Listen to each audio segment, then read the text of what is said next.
Do you have a blockchain-based project idea? Bad luck for you if you're a Filipino. You can't do it. Not unless you have at least 50 million pesos or roughly a million US dollars in order to get a VASP license.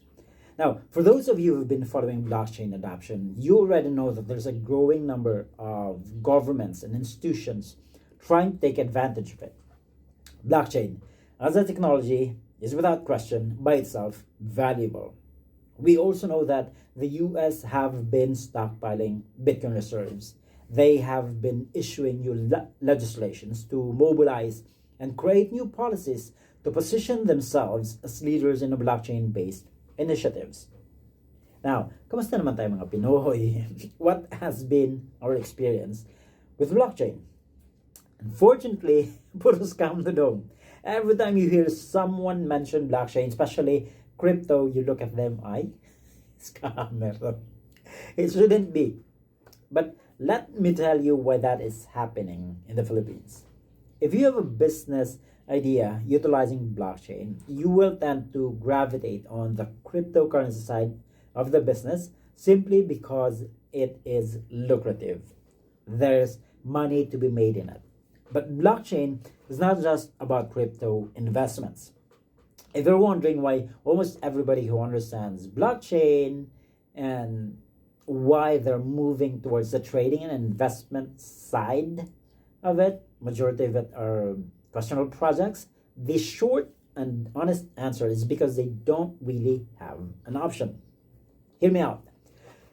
Our current policies about crypto are designed to protect the investing public. And let me clarify this part. That is good. We want our investing public protected from unethical practices.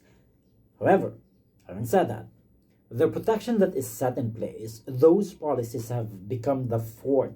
It created a gated and a locked up structure that are preventing innovators to experiment. So right now, if you have a blockchain project that involves trading digital assets, buying, selling, and especially the expectation of whatever you bought will be valuable in the future, you need to have a virtual asset service provider license from Bangko Sentral ng Pilipinas, which you already know will require at least 50 million pesos. Now, what's wrong with it is that college students who have an understanding of the core technology or entrepreneurs who are willing to experiment with it are being locked out.